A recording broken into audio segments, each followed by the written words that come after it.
Good morning, it's Helen from the Cut Flower Patch, here today to sow our 3 October seeds. It is actually the 7th of October, so I am running a little bit late this month. I'm just getting over a horrible dose of COVID actually. It's my third time I've had COVID, and this time has been, much worse. So I'm getting better now, but I have been quite poorly. Anyway, we'll get on and sow our 3 October seeds, and then I'll show you where I am with the 3 seeds we sowed in August and the 3 in September, just to show you what progress my seedlings have made. Okay, I'll get on with that. Okay, so first off I'm going to sow the Sweet William. This is a variety called Amazon Rose Magic. It has a sort of bushy domed cluster of flowers that start out white and then turn to a light pink and then a dark pink, so they're a really interesting cut flower to grow. I do like the leaves. They're sort of narrow lance-shaped leaves, a mid-green colour, so I think these are going to be quite stunning actually. Right, so what I've done here is I've filled a 24-cell seed tray with sieved multi-purpose peat-free compost. You can use a 48-cell seed tray, or you can use a tray with no cells in at all, just a flat tray. The most important thing with the trays is to make sure you've got drainage holes in the bottom, otherwise your seeds will become waterlogged and they won't be very happy. So in this instance, a bit unusual actually, these seeds. They're sort of a yellow colour, quite unusual. I'm going to put probably two seeds in each cell. As always, I won't do them all now because it's not terribly interesting you watching me fiddling around with my seeds. But when we've got, let's say, maybe two or three in each cell, put any you don't use back in the packet because you can always do another sowing later. And then cover these just lightly with a little bit more of your compost. And then when you've done that, we need to, of course, remember to put in our label. And then I'm going to cover these. I'll finish that off later, but just to show you for now, I'm going to cover these with the tray that comes with these seed trays. Alternatively, if you don't have a purpose-made tray, you can put a plastic bag over these, or you can put a shower cap over them, just something to keep the moisture in. Then I'm going to pop these on the kitchen windowsill and then check them every few days or so, and as soon as I see the first sign of germination, the cover's going to come off, and then they're going to come down to the greenhouse so they can benefit from additional light and from some air circulation. Then the stage after that is when they get their first set of true leaves, should I say. They're the second set of leaves that the seedlings will get. The first set are called seed leaves, the second set are called true leaves. But they're going to prick those out into 9 centimetre diameter pots. There is a video on the Cut Flower Patch website if you want to know a bit more about pricking out, if you haven't done that before. But that is a couple of stages down the line, so not something you necessarily need to think about now, but just be aware you will need to keep an eye on them once they come into your greenhouse or polytunnel or cold frame. And of course at that stage as well, once the cover comes off, you will need to keep them lightly watered as well, because there's nothing to protect the moisture from evaporating from your tray, so you will need to water these lightly just to make sure they do stay nice and moist. Okay, I'll now go on to sow our Iceland poppies. So Iceland poppies, probably my very favourite cut flower. This is a variety called Champagne Bubbles, and it's a lovely mix of orange, pink, scarlet, yellow and creamy white flowers. I must have planted out probably 6 poppy plants last year, and each one must have given me at least 10 flowers, maybe more. So they're such a giving flower and so delicate. I do really like them. Right, to sow these, they are a very small seed, which is one of the few downsides of poppies. So with the smaller seeds, I tend to just sow them in these smaller trays because it's a more sort of space saving way of doing it. This is just the an old tomato container, which already has some holes in the bottom, but only 4 holes. So I have actually used the skewer just to skewer a few more holes in there. Again, I've filled this with sieved multi-purpose peat-free compost, which I'm going to moisten very lightly. Please be careful not to overwater your seeds. It is quite a common problem with seed sowing, and they don't perform as well, if at all, actually, if they get too much water.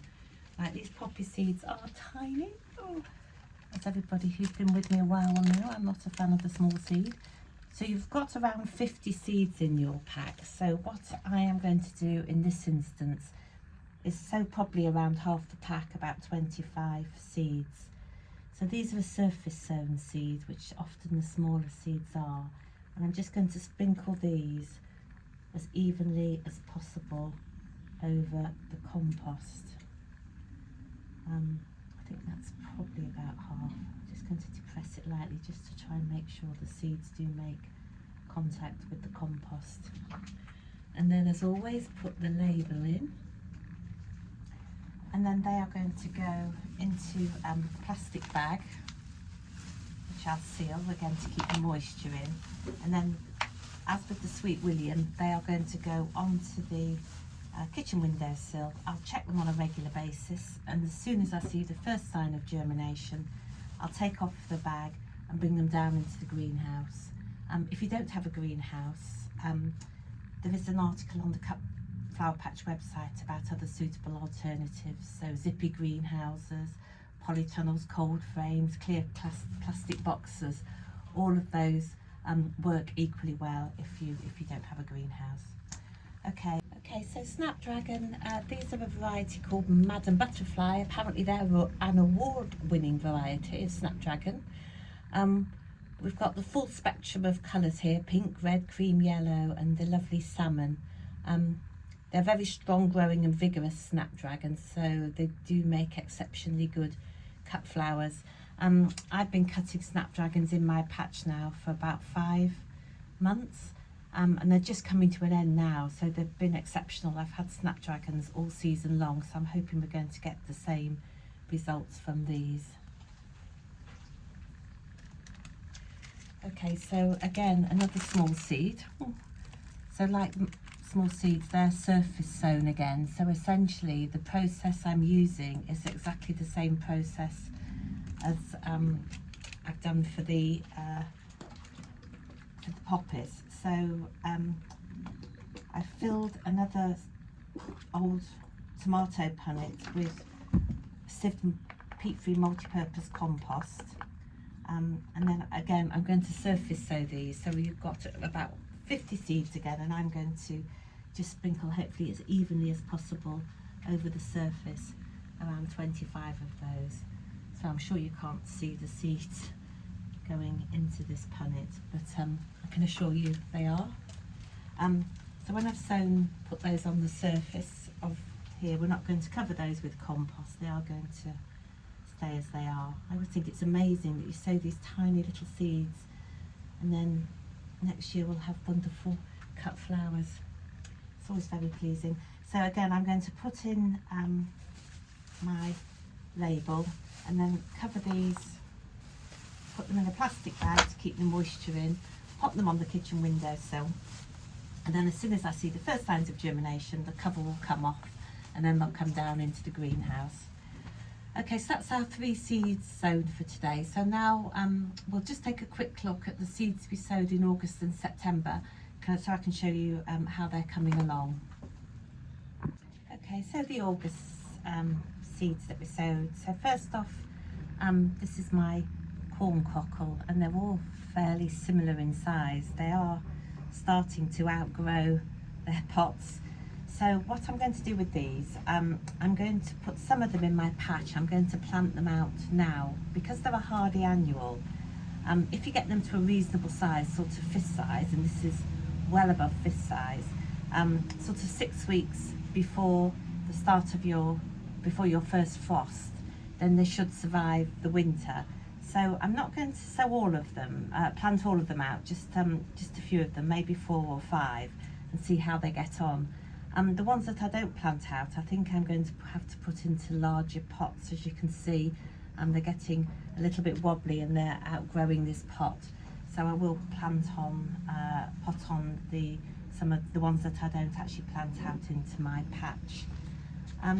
Like the cornflower, normally I would expect the cornflower and the corn cockle to be sort of a similar size at this time, but these aren't looking anywhere near as robust, or as near as bushy, should I say, as the corn cockle are. I have pinched these out because you do pinch out cornflower and you don't pinch out corn cockle, so they probably would be a little bit thinner for that reason. Anyway, I've lost quite a few cornflower to slugs. The slugs do like cornflower. But again, I think what I'm going to do is plant a few of these out into my patch and then leave the others in the greenhouse just in case the ones in the patch don't survive the winter. And then finally, the stalks. These are doing really nicely actually. I've pinched these out again, but these are looking much sort of hardier and robust than the cornflower. So again, they are a hardy annual, so I will plant some in my patch and then leave some in my greenhouse just in case we have a particularly hard winter and they don't survive the winter. So they're the 3 August sown seeds. We'll just have a quick look at the September ones now. So this is the Lavateria I sowed at the beginning of September. I thought they'd be a bit larger by now. There were 3 seeds in the pot and only 2 have germinated, but the 2 that have germinated do look fairly healthy.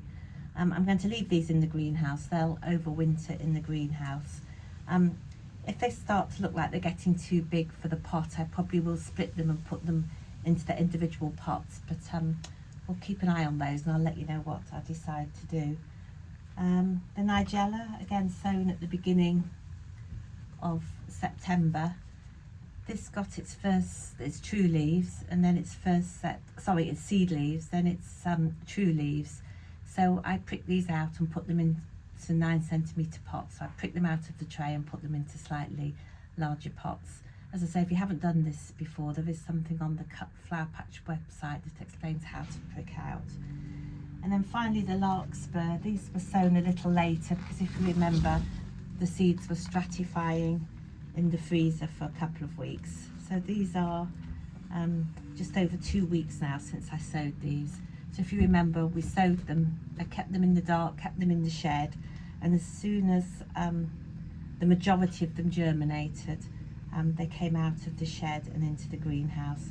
So they're looking reasonably okay. Again, they haven't all germinated, probably about 2/3 of the tray, but I'm reasonably happy with that. I probably will do another sowing of larkspur because they are one of my favourites. I just want to make sure I have enough for my patch. Okay, so that's the August and September seeds. I hope today's been helpful. Sorry if I've been a little bit vague at times. I'm still not feeling 100%, but fingers crossed everything will go well for you with this sowing, and do drop me an email if you have any queries. Okay, thank you.